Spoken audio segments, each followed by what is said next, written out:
I mean, just my mom would say she'd get knocks on the door from parents that were mad because I sold their kids like my broken toys and stuff, and just stuff like that. And she said my reasoning back then was that I didn't make them buy it; they chose to buy it. And I was like, that's a pretty mature angle, although misguided a little bit, Right.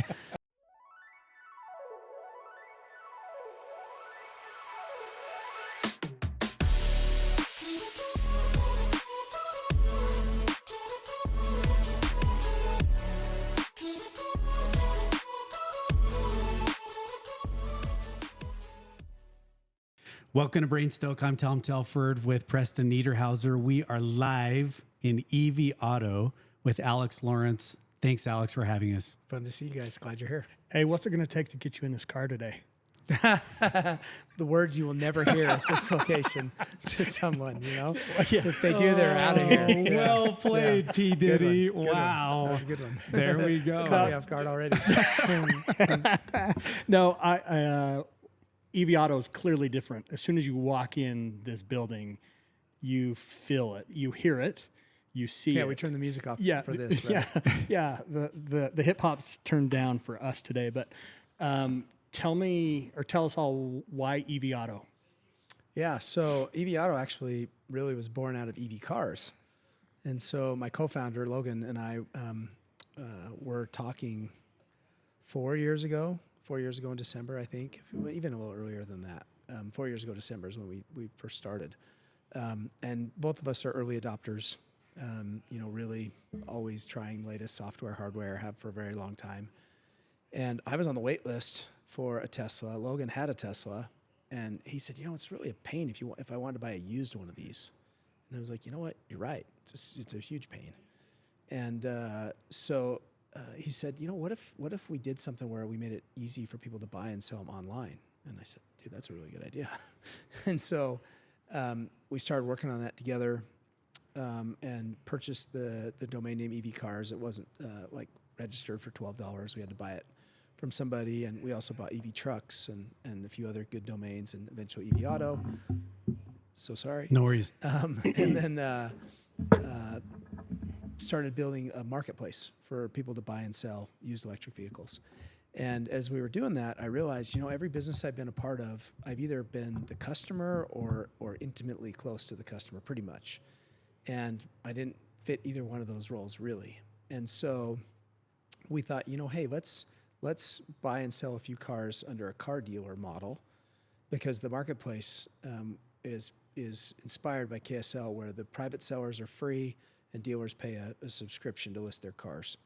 So dealers would be our paying customer, right? And so thought, okay, I'll sign up for the tools they use and buy cars where they buy them from and sell them where they sell them and learn the vocabulary.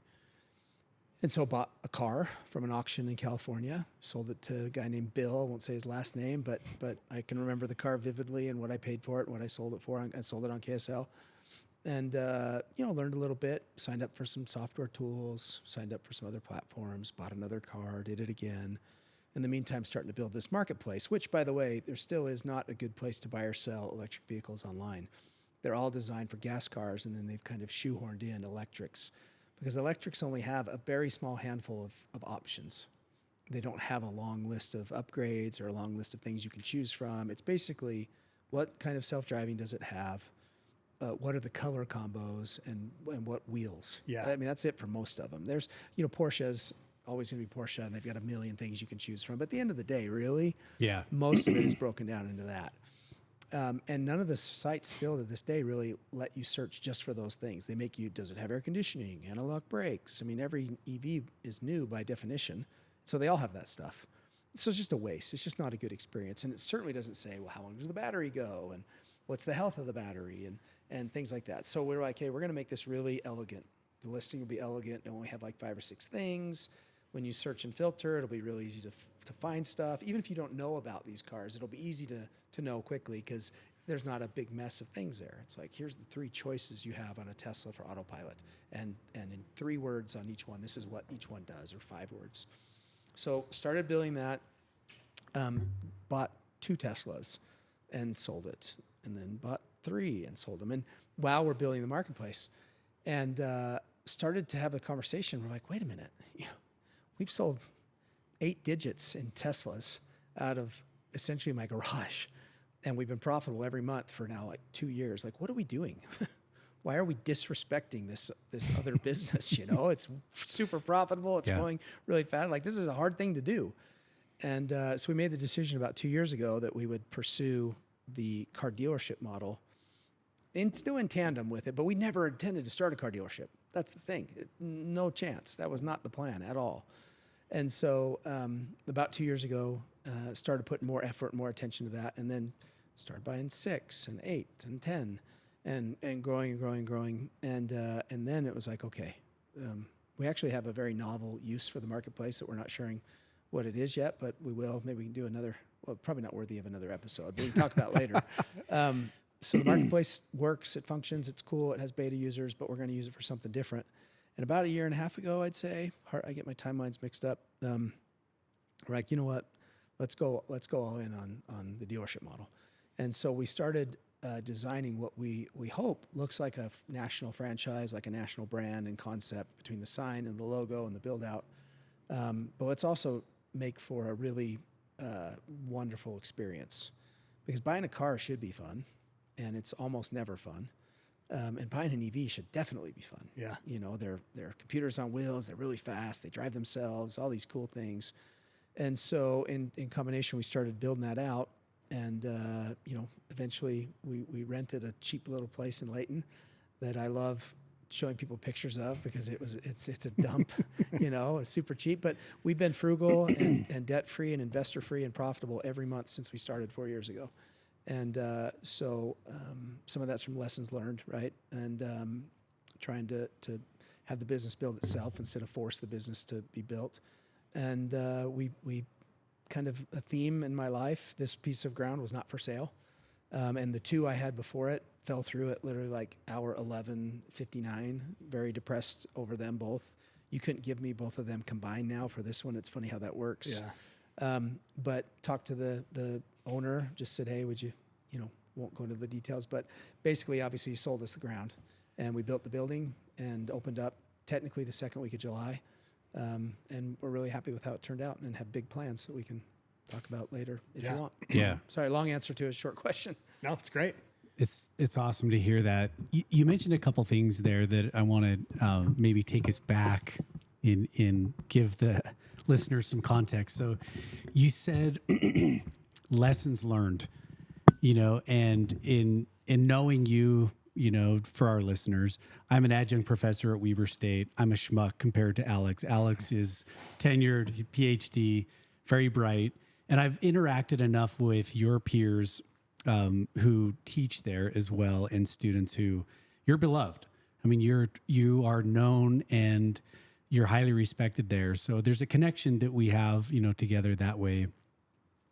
As I've spent time at Weber and getting to know more people, I have learned more and more about you from others in terms of your entrepreneurial past. And so when you say something like, lessons learned, take us back to maybe the roots of your entrepreneurship and where you began. Yeah. I mean, the nature versus nurture thing, I was born entrepreneurial. It's just my personality. Mm-hmm. A salesman, a born salesman, right? Or saleswoman in other cases, but just born to be comfortable that way. Always have been.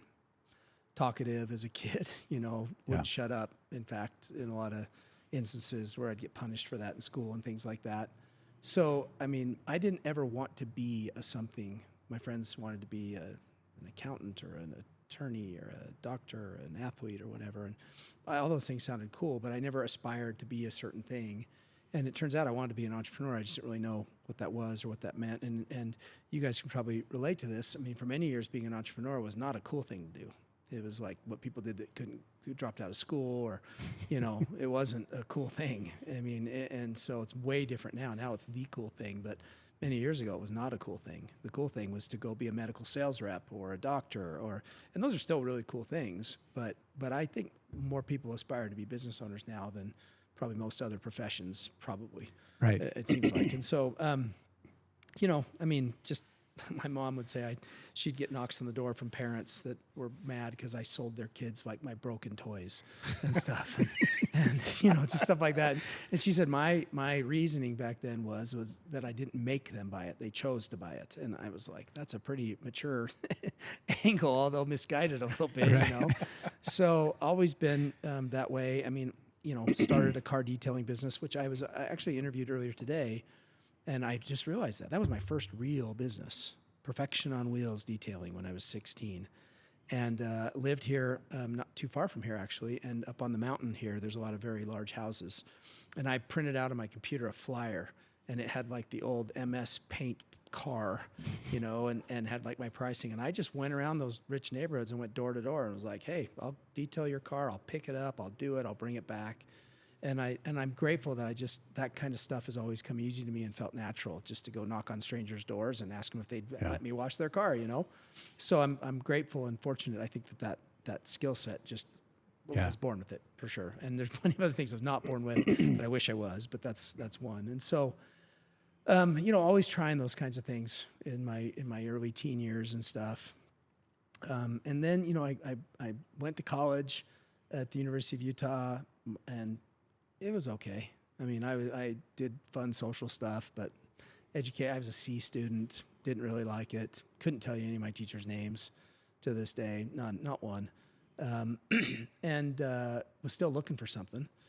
And so was dating a girl lived in Utah County down by BYU, and she took me to this place called Zuka Juice, which back then smoothies were not a thing. Couldn't get them on menus. There was no Jamba Juice stores. Like, there weren't blender companies you could buy a million blenders from. Kind of crazy, right, to think it wasn't even really a thing. And so they were inventing a food category, essentially, at least here in this area they were. In California, it was big. But most people, again, no social media, so that stuff moving its way east was, it's almost like a seagull had to fly and drop it, and carry it interstate to state, or, some really old school way to send communication across state lines and stuff. And so that business was wildly successful. Every time I went with her to go back, there was a line out the door. They were like $4 a piece. I'm like, this is a cool business. So I'm not going to go into tons of detail, but I tracked down the owner. I said, I want to own a franchise.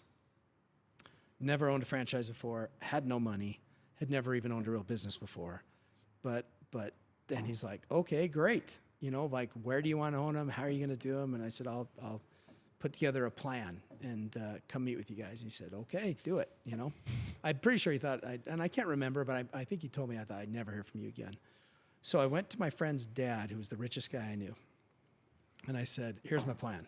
We're going to own all the franchises in Utah from, or somewhere. It was a long time ago. And you'll pay for them and I'll run them.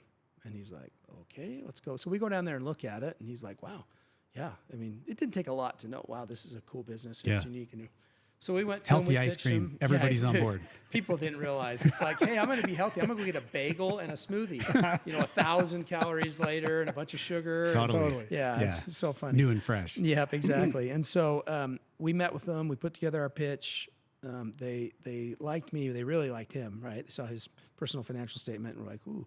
And so they came back a couple weeks later and said, we loved you guys, but we're really sorry we're not going to franchise Utah. We're going to keep it. And I was devastated. I'd put all this time in, and this was it, And but then a couple weeks later, the owner called me back, and he's like, hey, what are you doing with your life? Like, I was impressed, And I said, I can't remember what I was doing. I know, I was renting graphing calculators on campuses. Those $200 calculators? Yeah. It was called Calc Rent. And I was like, this is so stupid, I have to buy this. I'm never going to use it again. And I was 1,000% right. Yeah. And I would rent them, right? And so, I mean, I was trying to do stuff, right? I think I had another part-time job or something. And so I went to work for him, and this is something I did whatever anybody ever asked, and I volunteered for everything. And I know it's kind of cliche, but that's what I did.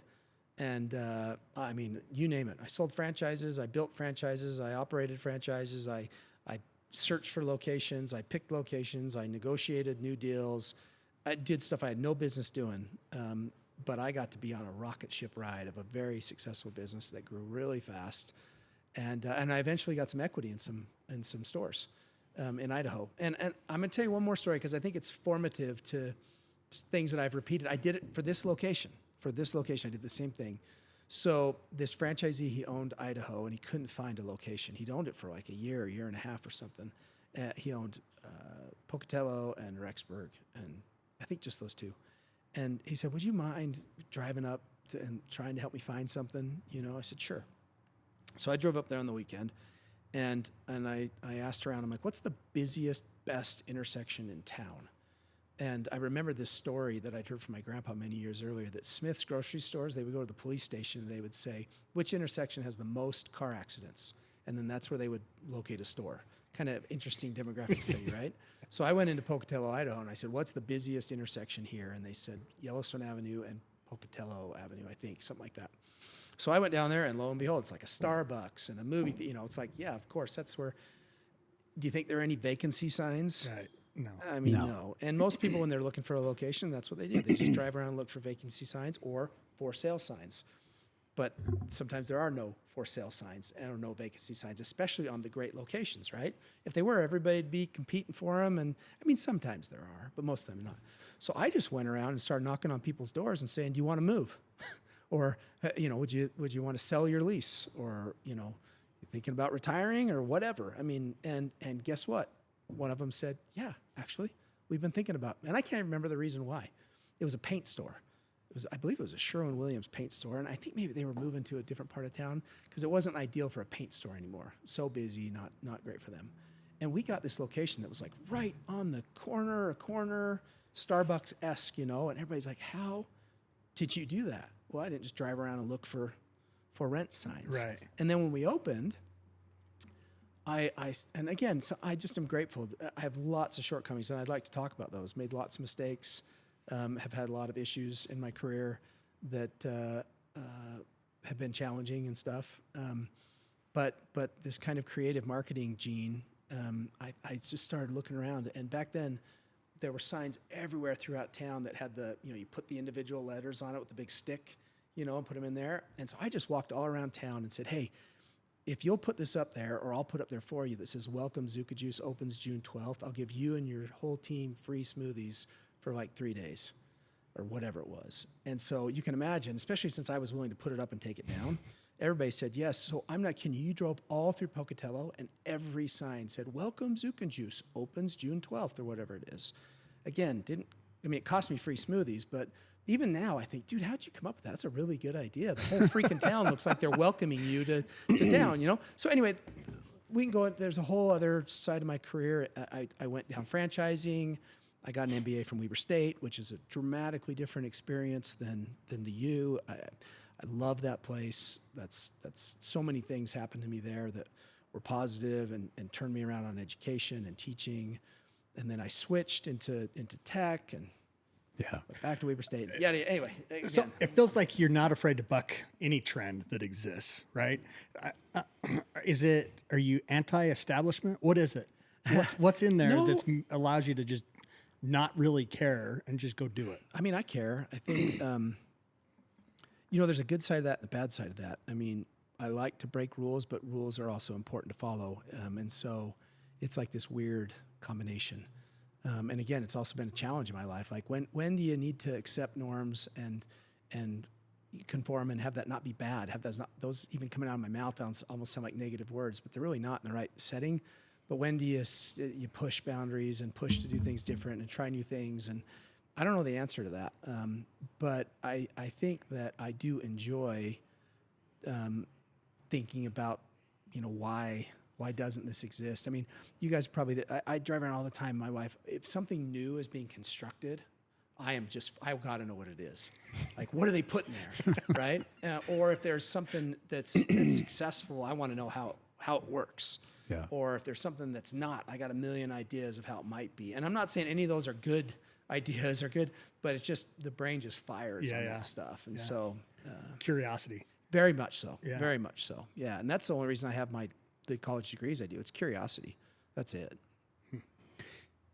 There's so much there that I want to unpack, but let's start with one thing, because I think that there is a perception at times that to be an entrepreneur and be successful, you kind of have to buck the system.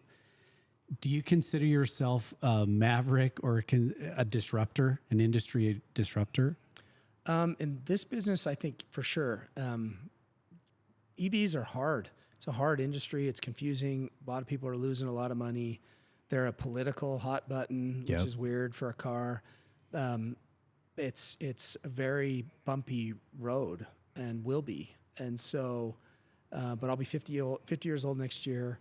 This is definitely the last startup I'll do. And so it's kind of like, if you want to do something really big, I think you have to do things differently. And sometimes that differently can be, really aggressively differently. Like, wow, I've never in a million years thought of that. Other times it can just be doing something that's somebody else is doing. You're doing it just way better. And so in this one, as I've learned, there's a lot of places around the country that sell EVs, new ones, Ford dealerships, and there's much, much less dealerships out there that sell a couple of different brands. And you can count on a couple of hands probably how many dealerships there are in America that only sell EVs. And so, I think we're really early, and I think it's going to be bumpy, and it has been, and it will continue to be. And so in order for us to build something that's really, really, really big, I think we have to be that way, a bit of a maverick. And Tyler, my operating partner, and Logan, my co-founder, we say that all the time, okay, that's the way they do it. No, I don't know why. Why do they do it that way? Even some of the vocabulary, we're just saying that they call it this. Like they say, when they get a really, really low trade-in value from a customer, they say they ripped it from them in the car industry. And I'm like, that sounds like you're ripping them off. I don't like that. Yeah. What's a better way to describe that? Because it just, I view that as a negative connotation. Yeah. And so we say we got a really good deal. That just feels, and just is more respectful, I think, to the customer, And so just stuff like that, we're always asking, just because that's the way others do it or the way it's always been done. Again, it's cliche, but why? Why do they do it that way? And sometimes I found out because you have to. A number of times you've said the word why now. So I want to go back and answer it two ways. Why are you willing to do it now? What is it about this business in particular? Obviously, there's opportunity. It seems like around the EV concept entirely, there's a huge opportunity. But maybe, double click and go even further back. From a really young age, you have chosen to view things and behave in such a way that obstacles don't deter you. It's remarkable how many people growing up, even people who are adults, that we are around often, that when the traditional rules, don't allow it, that means pivot and go in an entirely different direction versus I'm going to just work through the obstacle, or I'm going to work through maybe the traditional rule that I don't think is right, or that doesn't necessarily, it's not a law. So, right. Yeah. There's nothing illegal by doing it. And so I'm going to work through the obstacle. So where did that come from? From a young age to just be like, well, I'm going to push through it. Insecurities. What do you mean? I think that just wanting to prove that I could do things that were hard or that other people couldn't do or that other people didn't think I could do. So all those obstacles, right? Just the insecurity of like, I can show them, I can show myself, I can, and also a desire to compete and to win and to succeed and all those things. If you're honest, or at least if I'm honest with myself, and insecurities, again, has a negative connotation. I'm just being honest. I think that's a real driver for most people is there's a side of them that's like, you need to prove yourself. You need to whether it's to yourself or to other people, it's still a proving of it. And I think that's a big drive. Also, I think it feels really, really, really good when you do something that's hard. It just does. It's the best feeling there is, I think.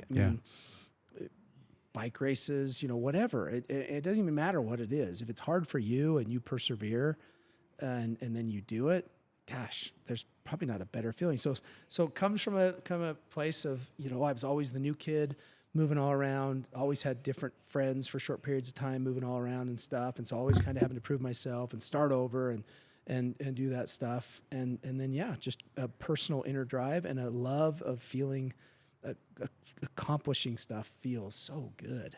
Yeah. It never gets old. Something really refreshing that I'm hearing is I'm in an old industry. Home furnishings industry is what I'm in. Yeah. And the challenge that I always deal with, or it's really frustrating to me personally, is when a suggestion is made to change or be different, the common response that I get is, well, we've just always done it that way. Yeah. Yeah. And I'm not hearing that at all from you. Like, you're the opposite of, well, let's figure out a better way. I mean, there's plenty of times where I'm like, they say that's always the way we've done it. And then I dig in and go, okay, yeah, that makes sense. We don't need to do it a different way. Yeah. But there's lots of things that, and I think sometimes too, doing it a different way, it doesn't have to be a big difference. It can be subtle, little differences. We just do one little thing different. And so it doesn't have to be, oh my gosh, we're totally, completely retooling and totally redoing this thing. I mean, one of the most famous search, Google is like the ninth search engine, right? They all had a bar you type stuff into. How they displayed it, how they monetized it was super different, right? Yep. But the starting point was still the same. I still had a bar that I typed in a question. And so, yeah, I mean, we ask that and always will around here, The kind of where it comes from here is we say, what can we do to make it more fun for the customer? That's what we ask a lot. Will this make it more fun or less fun? And so that's one of the questions we ask about a lot. And some things it's like, well, it's neither fun nor not fun. It's just a thing that exists, right? So it doesn't always apply, but we ask ourselves that on almost every customer-facing decision, anything that interacts with the customer. Does it make it more fun or less fun? Yeah. Yeah. So this morning, I send a list of items off to these guys of questions. And even as I listen to some of the other stuff, podcasts and things that you've done, it seemed like a lot of the questions that we, decided to come up with and wanted to ask you really centered around this theme of proving, and there's something about your conviction and wanting to prove yourself, whether it's, a professor that has a PhD, starting businesses, doing the things that you're doing, you have a lot of conviction. You can tell that there's a lot of drive, behind proving yourself. And you alluded to it a little bit there, but was it from a younger age that you were moving around a lot? You talked about that. Mention just a little of how that shaped your mindset and your, I guess, psychology of why you're doing what you're doing now. Yeah. So, really lucky. Two parents, happily married for a long time, really loved me a lot. But my dad was entrepreneurial and was trying to figure things out and stuff. And so we moved around a lot. Lived in several different places in California, took a short stop in New Mexico, lived in several different places in Colorado, and then got here when I was about 15. And so I was the new kid all the time. And so every couple of years or whatever, and again, my timelines are kind of a little bit off, but I couldn't tell you exactly like what house I lived in at what age until I was like probably 13 or something, right before we moved here. I remember the last place we lived before moving here. And I don't really remember friends and stuff that I had, because it was just so short-lived. And again, parents that loved me, not crying a river, but, just a little bit of some challenges there. Mm-hmm. And so, some of the things that I learned, though, is, my dad had a very high IQ, really, really intelligent guy. And so talked to me like I was smart from a very young age. And so, I would have very intellectual discussions with my dad. And my mom is very outgoing and very personable. And so I got some of their best traits. And so I think for me, in always being the new kid, you've got to prove yourself every couple of years, whether it's in a sports team or in a classroom or whatever. And so, and also in just making friends, which I got the crap beat out of me a lot because I was mouthy and I didn't have anybody to back me up and I wouldn't back down. And I mean, I got beat up way more than my mom knows. So they're like, oh, I wrecked my bike again, so stuff like that. And so it forced me to be comfortable and to be comfortable being uncomfortable, at least trying to be comfortable being uncomfortable. Because that's at the very beginning when I'm like, yeah, or you don't really have a choice. I mean, I didn't really have a choice. If I wanted to have friends or play sports or leave my room or do anything, I had to go talk to strangers, lots of them all the time. And so that really helped to kind of force me to do that. And like I said, it's not all negative, insecurity and stuff. I am hard on myself. Just always have been. and I'm hard on other people. And so that's something I've got to temper, both for myself and for other people. And it's something I'm still working on. But that's a big driver as well. Yeah, sorry.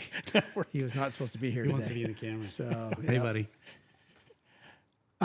So that theme, I think, is an interesting one because, and you, when you said this a minute ago, you lit up and you said, it feels really, really good to do hard things and accomplish them.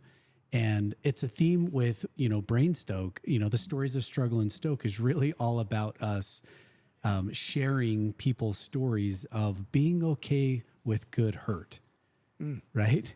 That it's okay to do the things that hurt if you have the ability to choose them, right? Yeah. Choosing to do it, Yeah. not trauma or not being a victim, a real victim. Yep. Are you addicted to that feeling now? Yeah. The older you get? Yeah, for sure. I hadn't thought about that, but yeah, it's kind of a joke. I'm always doing some challenge. Always. I'm doing like 2 right now. And my family kind of gets said like, yeah, we know you're not eating bread for the next 2 months, or whatever. And I'm not perfect at it by any means, Yeah. and so, I mean, I do a lot of challenges. Doesn't mean I finish them or complete them or whatever, but for the most part I do. And so, yeah, it definitely is something I just always competing with something internal, external, always, like every day, whether it's working out or business or some weird eating thing or whatever, there's always something. Yeah. Literally. Has it gotten you in trouble before? Yes. We'll just leave it at that. Oh, shoot. I need to double click. Sure. I'll ask you guys the same thing. Yeah. I'll put the shoe on the other foot. sure. Well, on the heels of doing Lotojo, which you and I, talked about, I know Alex is a cyclist too, but Ex-cyclist. yeah, you've moved on.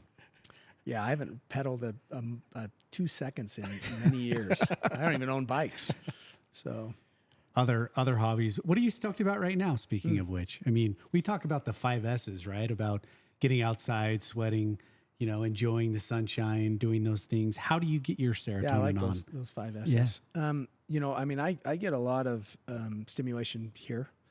It's really exciting and invigorating and scary and all these things that make the blood pump, by starting a business. I exercise every day. I lost like 65, 75 pounds like a decade ago. I've kept pretty much all of it off, exchanged a little bit of muscle for fat. So the weight isn't as much matter anymore, but, exercise is a daily strenuous exercise. I've got strong feelings about that. Like, daily strenuous exercise is the key, I think. Going on walks and stuff is still really good and you should do it. Yeah. But if you really want to, it's like we were talking about. If you really want to grow, you got to do hard stuff. Yeah. You got to sweat really bad. Yeah. And so, and I mean, simple things too. I love watching movies with my family. I look forward to that so much. Like most nights, we'll go down the basement, we'll pile onto this big couch and just watch a 30-minute, show that we all like or something. It's not every night by any means, Yeah. but it's crazy the amount of enjoyment I get from that and how much I look forward to that. And little trips, little dates with my wife, just stuff like that. I get very excited for. And so, but yeah, I mean, probably the normal things, probably nothing too unusual in those answers. I would guess. Are your golf clubs in your trunk? Yeah. So golf is, we haven't talked, golf is, so I think golf is the hardest sport in the world to get really good at. I agree. Really good. Yeah. And so it's the never ending. Talk about having that challenge. It is the never ending challenge. I mean, I've shot 64, my low score, and I'm like, oh, but there was that putt that I missed on 15 that lipped out that it could have been a 63. I mean, it really doesn't matter, you know? Yeah. And so but that's what I love about it is you never will go through the round and be like, I hit every shot perfect. I hit every putt perfect. I made every right decision. It doesn't matter. There's always something. So but I also like it because getting good at it is so hard to do that it feels good if you can do it. And it's also something I like. The things I like about golf and fitness are two of the reasons why I think a lot of people, well, with money especially, because you can't buy either one of those things. both of them have to be earned. Yeah. If you're going to be fit or you're going to be good at golf, it doesn't matter how much money you've got. You've got to put in the time. And so I think that's why both of those things are highly desirable by people with money, because it's one of the few things they can't buy. Yeah. So, yeah. You made some news this past year. I think you were on Wall Street Journal front page. You were on CNN. I'm sure multiple other news outlets about your stance on AI in the classroom. And you just have decided to totally embrace AI. yeah. Which I think is really cool, interesting. Thanks. Tell us why. Why do you embrace it? And maybe how has it made you a better instructor, and how are students improving by using AI? Yeah. So funny how that came about. When I first started using ChatGPT in December of last year, I had two immediate thoughts. I was like, holy cow, this is unbelievable. And right after I thought, this is the greatest cheating tool I've ever seen in my life. Yeah. And literally like right on the heels of it. If And you could go back, yeah, seriously. the you may have had a different outcome. PhD would have been way different. Wouldn't have needed that stats tutor I paid a fortune for. I can tell you that. I've been there, done that. Yeah. Oh man, that was oof, PTSD. But it was super obvious to me that this was going to be a really, really big thing that they were going to use in their careers. No doubt to me. So my job is to help them get ready for their careers and use the current latest tools. So it wasn't even a decision like, okay, we're going to use ChatGPT, because I was teaching them how to use other AI-enabled tools, but they weren't it wasn't so overt that it was AI, and they certainly didn't feel like they were using it. Probably didn't even know if you asked them, and this totally changed that, right? So my classes, it started January 5th or whatever. My syllabus and my class. First of all, it was a shock to me how many of them had never used it yet by January or had never heard of it. And I said, well, you're going to use it. You're going to hear of it. I'm going to teach you how to use it. And to some controversy, I said, I'll even teach you how to cheat with it if you want, but I'm hoping that you won't, because you're going to try and figure that out on your own. So let's just have an open, candid conversation about it and be fully transparent with each other. And maybe you'll not, because if they're gonna anyway. And I use all the anti-cheating tools, and there's stiff consequences if they do it. They don't share that with me and stuff. So I'm not just like, use it to cheat, use it to not learn. I don't believe in that. But so I launched it in all my class. I created assignments around it. I taught them how to use it, and I was just posting about that on social media. No big deal. Just talking about my students like I always do. And a journalist from the Wall Street Journal was searching, like Professor ChatGPT or something on one of the social networks, found me, reached out to me, did a couple of interviews, thought it was really cool. She interviewed a whole bunch of professors from around the country. For whatever reason, she globbed onto me, and my picture, the whole thing right on the front page of the journal. And if you knew me as a young kid, you probably thought the only chance I'd be on the front page of the Wall Street Journal was like in handcuffs or something. It was like not that reason. But and then from there, media, they all pay attention to those stories, and they reach out and stuff. And so it kept ballooning from there. And I still speak on it. But it's not that. It's funny to me that A, it was controversial. And B, that it's that big of a deal. It feels like to me it's just super obvious that if you're a teacher of any kind, you should be figuring out how to integrate this into your classes and teach your students how to use it, because it's going to be such a big part of their life. And it helps you as a teacher. It helps you get better at what you're doing, not just help them. It helps you. And so, it's still kind of crazy to me that blew up the way that it did. But it's been really fun. I get to talk to different companies and people and stuff. That's cool. Super unique, just to hear that from a professor's perspective, to be in that position to kind of give leadership to the students and approach it that way. What was the students' response? Were they kind of taken back by that? Like, whoa, I'm sure immediately there was a different respect level and just, oh, this guy gets it, Yeah, I mean, like I said, a lot of them didn't even know what it was. Yeah. And so, teaching them how to use it and then telling them it's okay to use it. I want you to use it. Now, you have to share with me how you're using it.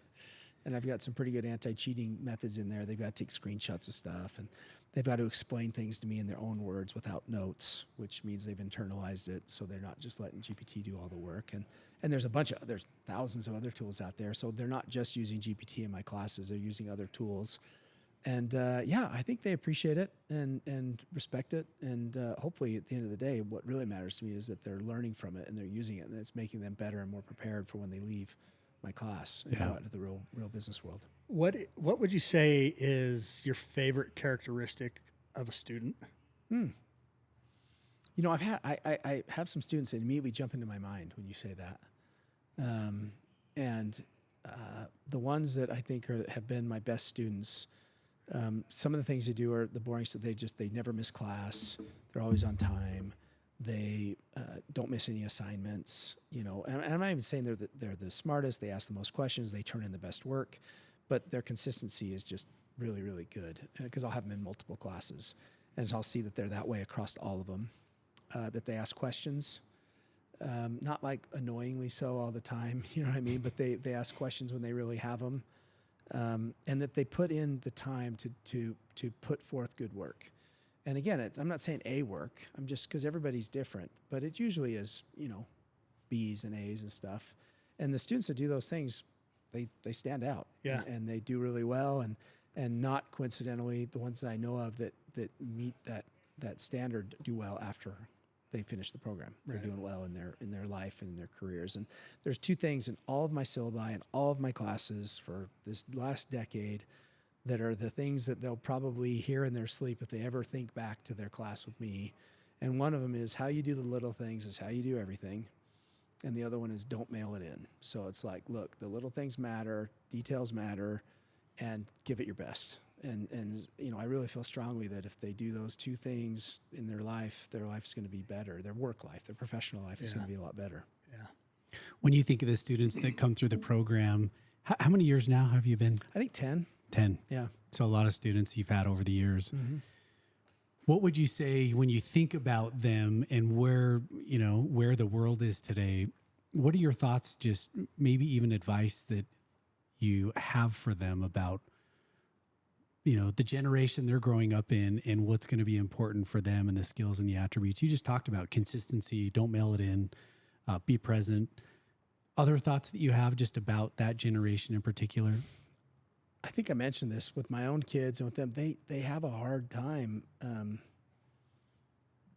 really reaching out socially. The 5-10 thing you were talking about is that's so relevant. It's not even on my mind. I would have given you that answer either way.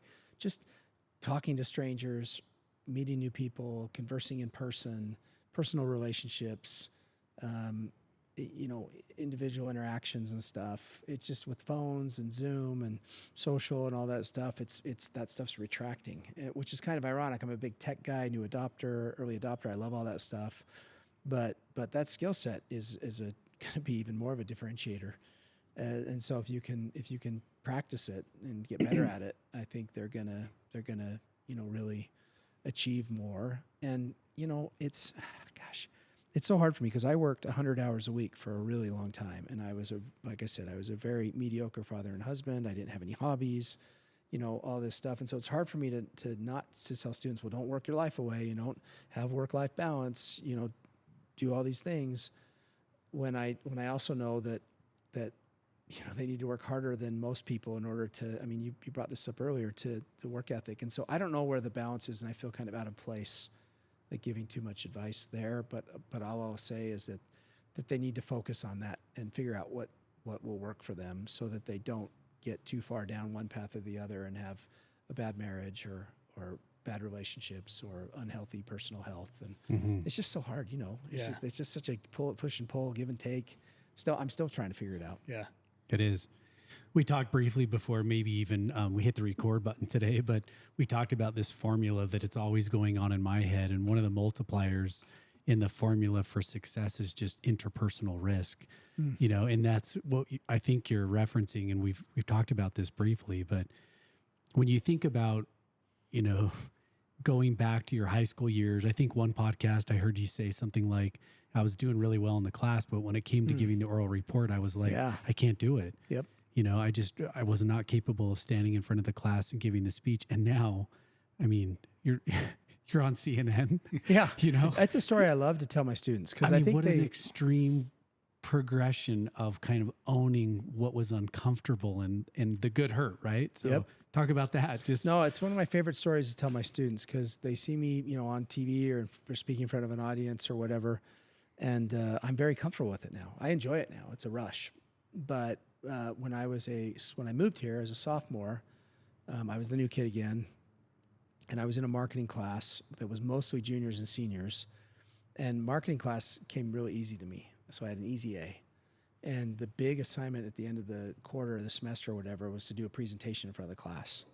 And I was so afraid to do it that I didn't do it, and I got a 0. My grade went from an A to a C.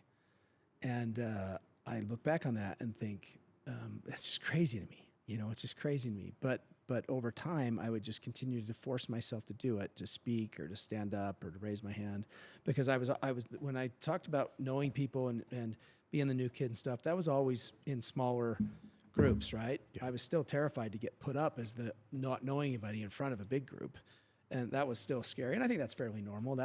I see lots of people, and I think that's normal for whether you're the new kid or not. It's hard to get up in front of a group of your peers, but I was so paralyzed by it, it took my grade from an A to a C.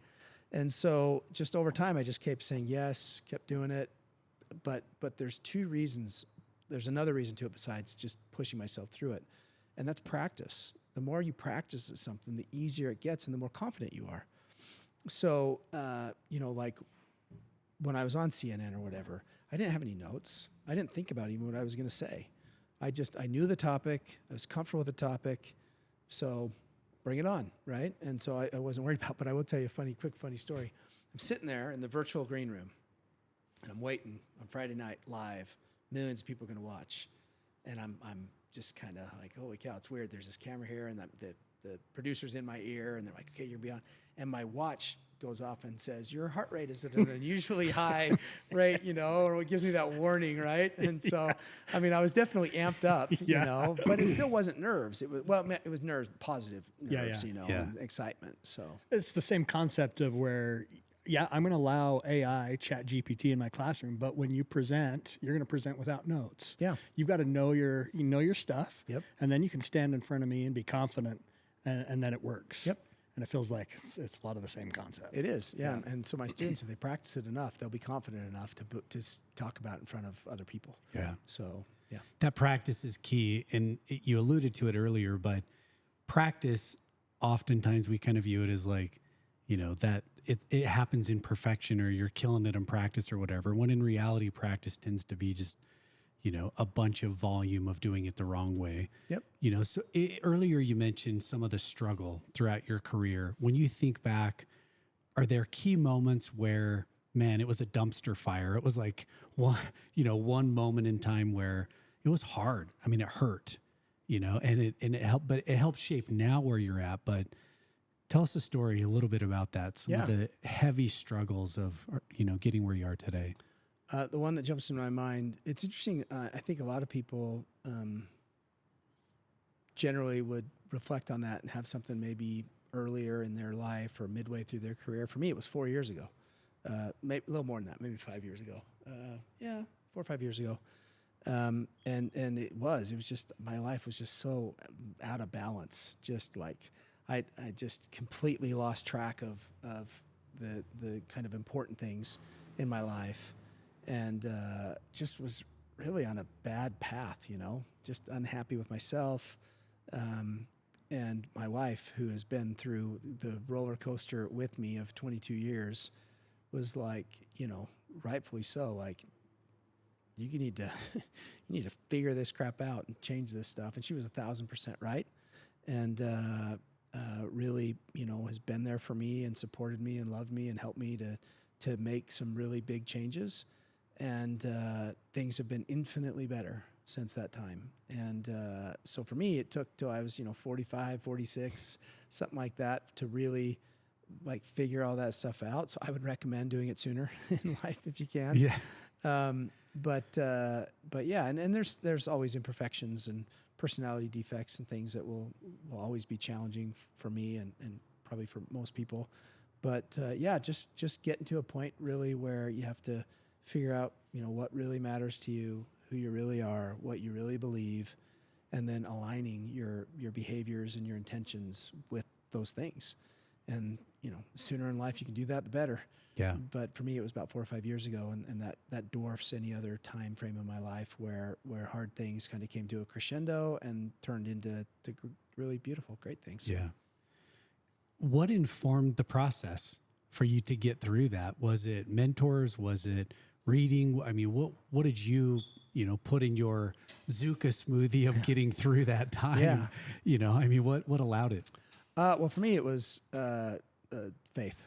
For me, it was a religious answer, spiritual answer. I'd lost track of that, in my life, and so for me, that's where it that reconnection to that was and is the basis for that turnaround. And so, but right next to there is the love and faith of somebody that believes in me, my wife. Yeah. And so, those two combined, my desire to do that, but really more of the love that was pushed my direction from those two sources. Mm-hmm. And so, those two combined have made all the difference. What motivates you now? It's a little different now. Tyler and I were talking about this at lunch today. Somebody that I know was like, "Hey, I love all your content. I follow you on TikTok," and it was shocking to me. It's a Chinese restaurant, a guy that owns the Chinese restaurant. And I said to Tyler, we sat down, I said, it's really weird. Like 5 years ago, that would have totally stroked my ego. But today, all I thought was, man, I hope that helps that guy buy a car from me. Right? Like just a totally different mental, like knee-jerk reaction to that, And I said, again, 5 years ago or more, I would want everybody in this restaurant to know who I was for a totally different reason than why I'd want them to now. And so, my motivation now is I want to build something really big and really cool, and really just have a lot of fun doing it.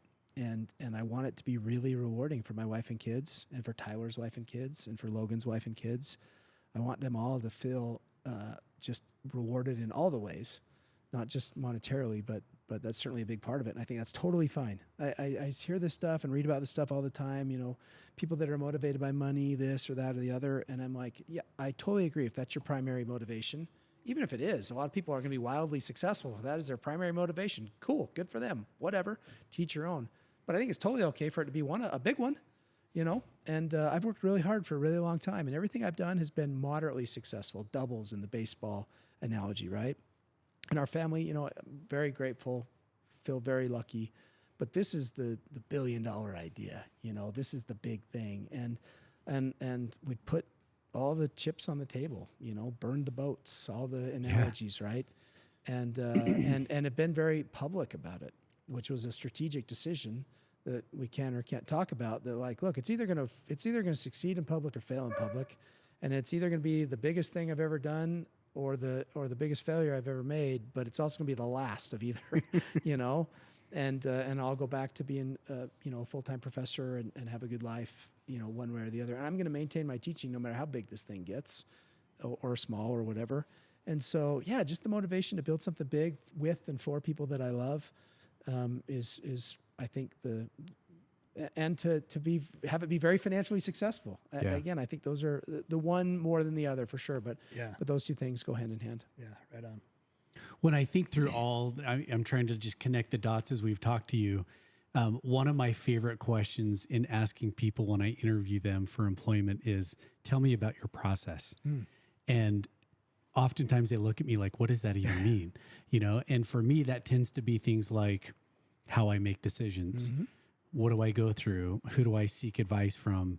How do I manage time? The sticky notes, the planner, the phone, all the things like my process. It sounds like that in your process, going public with this goal, there's something behind that. So talk about that, because as an entrepreneur, in my opinion, this is a secret most never tie into. They're so scared to go public with the goal because if they fail, then they fail openly. But failing to go public, also you fail at putting all of your faith behind the concept. Yeah. So talk about that. No, I agree with that. And it's hard because, if this does fail, it's going to be very public, but take a look at the location. If this suddenly is something else one day, it's going to be pretty obvious to everybody I know that lives here, that drives by it every day, that didn't work out, you know? So, yeah, so kind of along the lines of what we were talking about earlier, my co-founder and I were talking, and we were just like, you know what? People really don't want to buy cars from a business as much as they would like to buy cars from a person. And that's true of a lot of products, but especially if the person is authentic and maybe not your traditional car dealer in the negative stereotypical ways. And so it was, you know, immediately obvious if that was going to be me, if that was the decision, right? And because that was coming from a healthier place, you know, with myself, a healthy place, like I almost was, it's been begrudgingly, right? But as the more I've done it, the more I realize how good it is for our business, I think. And so this decision to be open about what we're doing, and there's varying degrees of open. I see these businesses where they like post their P&L online and stuff, and we're never going to do that. But talking about decisions that we're thinking about making, and good things that are happening, and bad things too as they happen, asking for help, asking for advice, asking for opinions, all, you know, mostly all on LinkedIn. LinkedIn's been a goldmine for that stuff. Other places too, is a decision that we made to just try and help people feel connected to what we're doing. Also, top of mind when they think about buying an EV, they'll you know, remember us or think of us. But also because we think there's a desire out. People like to kind of live vicariously through others. I think that even watching you use LinkedIn for crowdsourcing the logo you chose, Yeah. the location, the colors. What's interesting about that is that I started to follow along thinking not necessarily about what your choices were, but I was pulling for you.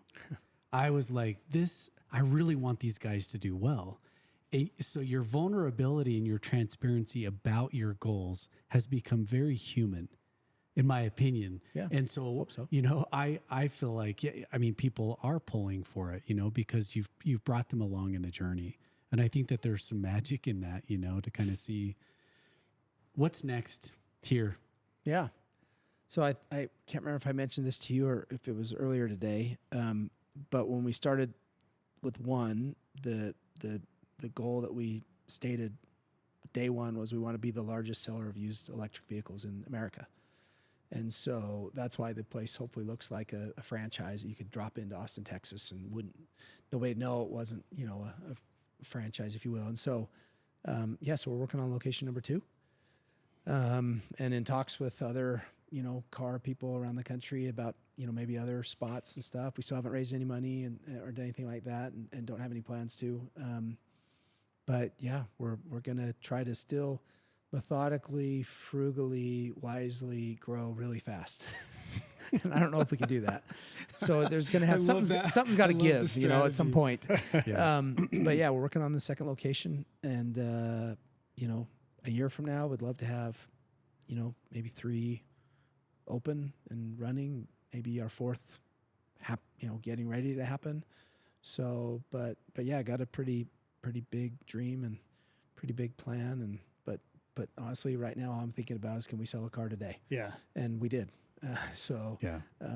you know, it's very myopic in that, you know, kind of there's just little things we have to do every day, or none of that stuff ever happens. Right. Yeah. So I'll mention I'm thinking about writing a book someday. I call it the brick wall concept. My wife says I should write a book about it, but she's my wife, and of course encourages me to do all the things.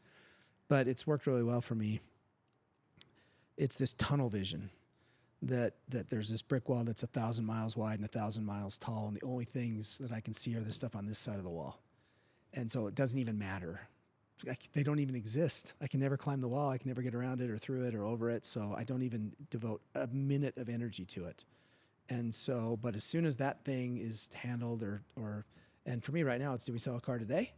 And have we done everything we possibly can? Called all the leads, reached out, done all the social, you know, phone calls, emails, texts, yada, yada, yada. And once we can, then guess what? I can jump over the wall.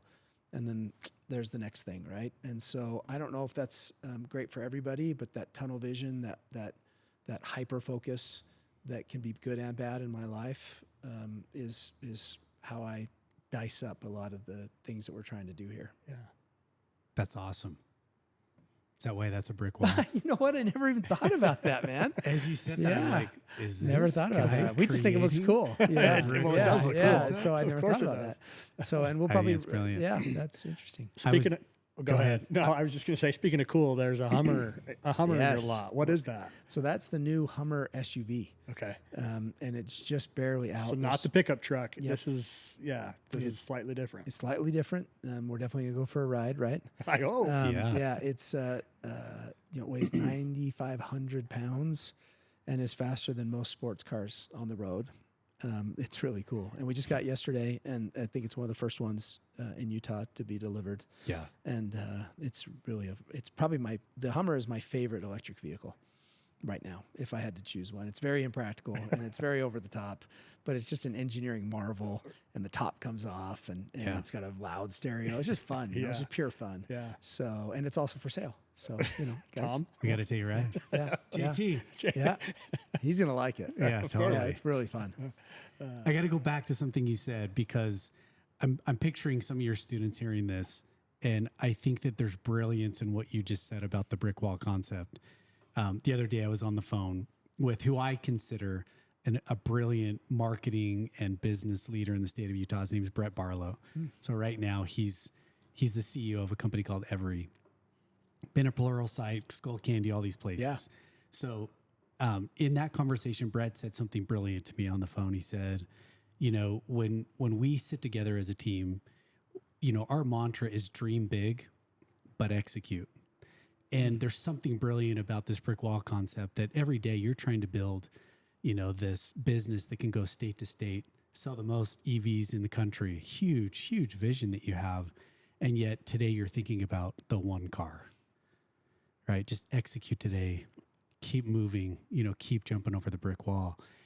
Anything else you want to say about that? Freestyle in any way, shape, or form. But I think that this is a theme of Alex Lawrence, that you keep jumping the brick wall. I mean, you've done it for many, many years. Obstacles, figure it out. Jump the brick wall. I mean, for my PhD, my dissertation was on entrepreneurial grit. And there's a little bit of disagreement around this, but I feel very passionate that it's true, that the number one most successful trait or ability, more than education, income, socioeconomic background, emotional IQ, intellectual quotient IQ, race, age, sex, marital status, where you're from, who your parents were, all of those. Every possible way you can describe a person, that grit matters more than any of them to successful outcomes in any stage of your life. And so the nice thing about that is a bunch of those things I just said you have no control over. But grit you have control over. You have control over your ability to persist. It's very difficult to persist in many things, and for many people that have some of those things against them, the chips are stacked not in their favor, which makes it even a heavier weight to persist. So I'm not suggesting that everybody has an equal opportunity to have grit, and some even argue that forced grit, in a way, can create potential advantages for people that are disadvantaged. That's going way down the rabbit hole. But if you stick with something long enough, you'll figure it out. Now, it doesn't mean it'll look like, well, look, we were starting a marketplace, and now we're sitting in a car dealership. I mean, no idea that one was going to lead to the other, and even fought it for a while. Like, we don't want to own a car dealership. It's not. We're tech guys. We're building a marketplace, online platform, SaaS subscription, SaaS margins. All these things. And so, if you really truly, and I tell my students this all the time, and I tell myself this, everybody says they're a hard worker, pretty much. If you ask anybody in a serious setting, if you ask a kid in a goofy setting or a young enough kid, I'm lazy, But in any real setting, if you ask them, they're not going to say, nah, I'm kind of lazy. Really, most people will never say that. And so the default is, are you a hard? Yeah, I'm a hard worker. I'm a hard worker. And I tell my students when they interview for jobs, don't say you're a hard worker. Everybody says that. So I want you to really look in the mirror and really look at yourself and say, am I really a hard worker? Am I really? Because you know right now when I'm saying it, if you are, if you aren't. And it's not necessarily like, there's plenty of times where I don't work hard, but overall the theme of who I am I a hard worker? Hell yeah, I am. And there's zero hesitation to that, right? And so that's something that can be learned though. And some of us are forced to learn it. Some people are taught it. But even if you're neither, you can teach yourself. It's just hard to do. But if you can do that, then I think over time, it's gonna bear fruit. It's gonna work. And that can mean it's gonna work in lots of different ways. So anyway, I'm rambling. You said freestyle, but that grit muscle is the number one thing that anybody can work on to have the highest chance of succeeding in anything in their life. Love that. Yeah. Appreciate it. One other question for you. Yeah, fire away. Preston, give your final two, whatever you're thinking about. But best advice that you've ever been given by a leader, an entrepreneur, someone that is stuck with you and has helped you just in terms of your mindset. Well, my dad died 15 years ago. Awesome guy, loved me a ton, so supportive and encouraging. And he used to say, and this is something I still struggle with, but it's brilliant advice, that on your way to the top, the more people you take with you, the quicker you'll get there and the longer you'll stay. And so even though I'm hard to work with and very demanding and all that stuff, I think about Tyler and his family probably just about as much as my own in terms of success here. And Logan and his family. I mean, it's neck and neck. I mean, if you were forcing me, my family obviously be just a little, but it's close. And so that concept, when you were talking about your equation earlier, in my mind, what jumped into it was team. Is that, and I'm not suggesting your equation isn't right, but if you get the right team in there as the multiplier, then it can really work great. And so, the biggest successes I've been around have been because, man, there's 2 or 3 people that are just awesome, that are just crushers and really good at whatever they do.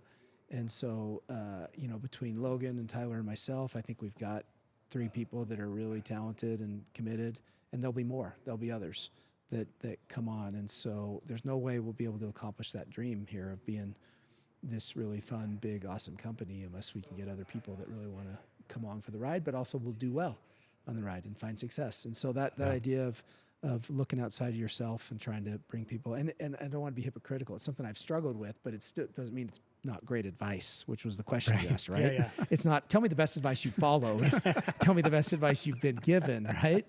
And so that's definitely a part of it. And then the other thing I would just say, going back to that moment in my life a few years back of just really, forcing yourself to face difficult, painful, hard things and try to work through them in a healthy way and stay the course kind of to who you want to be.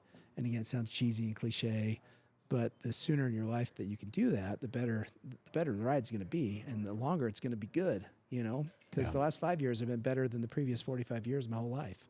So, not my whole life, but you know what I mean? Yeah. My whole professional life. And so anyhow, those are a couple of thoughts. Awesome. Yeah. Great nuggets. Appreciate your time letting us come see this really cool concept. Yeah. I'm That glad you has guys came. become Sorry for the... something real. It's going to grow. It's going to be cool. Well, I hope you guys will, come back and maybe the next location and Absolutely. give me advice. We'll be back. Yeah. We're gonna take a ride in some of these cars. Yeah, let's do it. That'll be fun. To our listeners, you've had your daily dose. Thank you, Alex and Evie Auto. Yeah, thanks you guys. Appreciate it.